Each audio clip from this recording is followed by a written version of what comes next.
আসসালামু আলাইকুম প্রিয় শিক্ষার্থী, আলিরা কোচিং এর পক্ষ থেকে সবাইকে শুভেচ্ছা অভিনন্দন জানিয়ে আজকে আমরা ক্লাস 7 এর অনুশীলনী 2.2 এর 8 নম্বর অঙ্কটি সমাধান করাবো।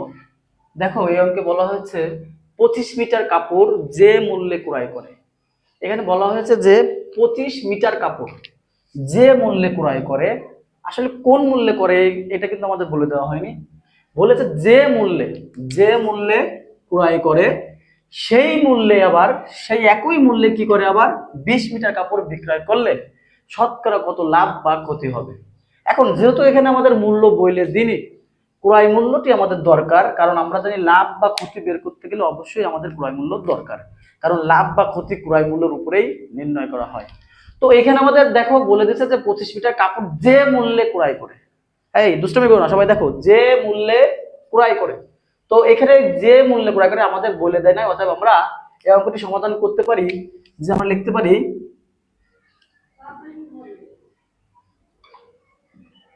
মনে করি 25 মিটার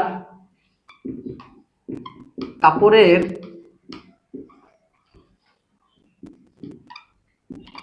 ক্রয় মূল্য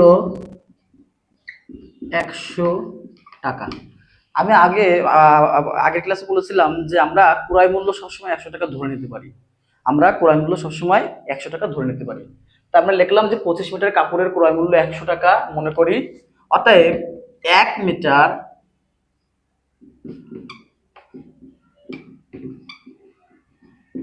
কাপড়ের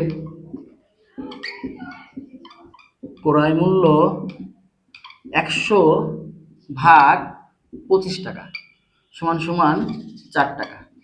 সবাই দেখো, হ্যাঁ দেখো প্রিয় শিক্ষার্থীরা, আমরা কি করছি, আমরা জাস্ট 25 মিটার কাপড়ের ক্রয় মূল্য 100 টাকা লিখছি। তাহলে 1 মিটার কাপড়ের ক্রয় মূল্য কত আসে? 4 টাকা। তাহলে এই মূল্যে, এই যে আমরা মূল্যটা ধরে নিলাম, যে এই যে ক্রয় মূল্য 100 টাকা আমরা ধরে নিলাম, মনে করি যে ক্রয় মূল্য 100 টাকা, সেম এই মূল্যে কিন্তু আবার বলেছে যে সেই মূল্যে 20 মিটার কাপড় বিক্রয় করলে, তো যেটা আমরা 100 টাকা যেটা ক্রয় মূল্য ধরে নিছি, সেই সেম মূল্যে আবার 20 মিটার কাপড় বিক্রয় করলে কত শতকরা কত লাভ বা ক্ষতি হবে। তাহলে আমরা যেহেতু ক্রয় মূল্যটা বের করেছি, এখন আমাদের তাহলে ওই মূল্য ধরে আবার কি করতে হবে, এই 100 টাকা ধরে আমাদের আবার বিক্রয় মূল্য বের করতে হবে। তো আমরা লিখতে পারি যে আবার 20 মিটার কাপড়ের বিক্রয় মূল্য 100 টাকা। দেখো সবাই দেখো, তাহলে আমরা কি করলাম, যে 20 মিটার কাপড়ের বিক্রয় মূল্য লিখলাম 100 টাকা। কেন লিখলাম? কারণ আমাদের বলছিল যে মূল্যে ক্রয় করে সেই মূল্যে আবার বিক্রি করে। তো আমরা তো যেহেতু ক্রয় মূল্য 100 টাকা ধরছি, ওই মূল্যে আবার কি করে, বিক্রয় করে। অর্থাৎ 20 মিটার কাপড়ের বিক্রয় মূল্য 100 টাকা। অতএব 1 মিটার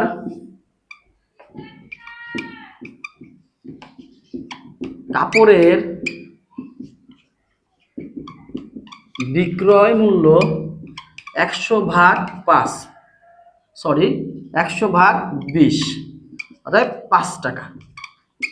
তো দেখো আমরা কি দেখতে পাচ্ছি, আমরা দেখতে পাচ্ছি যে আমাদের ক্রয় মূল্য ছিল 4 টাকা, কিন্তু আমাদের বিক্রয় মূল্য হয়েছে 5 টাকা। অর্থাৎ এখানে ছিল 4 টাকা, এখানে হয়েছে 5 টাকা। তার মানে আমাদের ক্রয় মূল্য থেকে বিক্রয় মূল্য বেশি হয়েছে।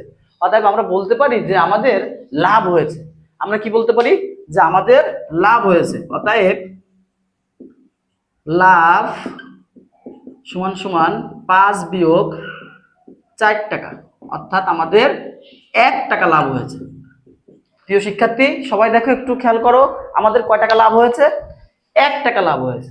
কিন্তু এই 1 টাকা লাভ হয়েছে আমাদের কিসের উপর? আমরা সবসময় জানি যে ক্রয় মূল্যের উপরে লাভ বা ক্ষতি হয়। অর্থাৎ আমাদের যে ক্রয় মূল্য 4 টাকা ছিল, এই 4 টাকায় আমাদের লাভ হয়েছে 1 টাকা। অর্থাৎ আমরা যদি এখন লিখি যে 4 টাকায় লাভ হয়েছে 1 টাকা, 1 টাকায় লাভ হয়েছে কত টাকা, আর যেহেতু আমাদের বলেছে যে শতকরা কত লাভ বা ক্ষতি হয়েছে, তাহলে আমরা লিখতে পারি যে 100 টাকায় লাভ হয়েছে কত টাকা। তাহলে আমরা আশা করি যে আমাদের কাঙ্ক্ষিত ফলাফলটি পেয়ে যাব। তাহলে সবাই অঙ্কটি উঠিয়ে নাও, সবাই অঙ্কটি উঠিয়ে নাও। তাহলে চলো আমরা পরে করি, আমাদের যেহেতু জায়গার স্বল্পতা, আমরা মুছে দিই।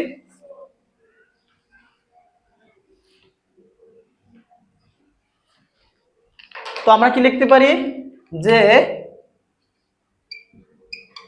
4 টাকায় লাভ হলো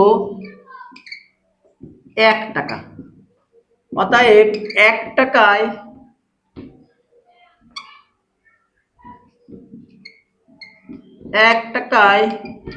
লাভ হলো 1/4 টাকা।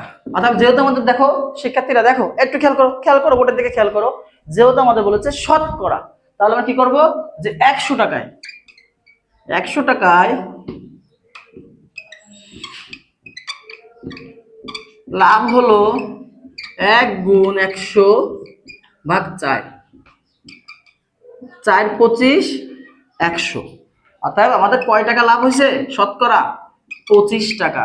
তো আমি লিখবো যে অতএব লাভ হলো 25%। আশা করি তোমরা অঙ্কটা সুন্দর করে বুঝছো। যদি তোমরা বুঝে না থাকো তাহলে অবশ্যই তোমাদের এই অধ্যায়ের যে লাভ ক্ষতি অধ্যায়ের যে বেসিকগুলো আছে এই বেসিকগুলো সুন্দর করে জানতে হবে, তাহলে অবশ্যই তোমরা অঙ্ক সঠিকভাবে পারবে। প্রিয় শিক্ষার্থীরা, আজকে পর্যন্ত আলেরা কোচিং এর পক্ষ থেকে সবাইকে শুভেচ্ছা অভিনন্দন জানিয়ে বিদায় নিচ্ছি। আল্লাহ হাফেজ।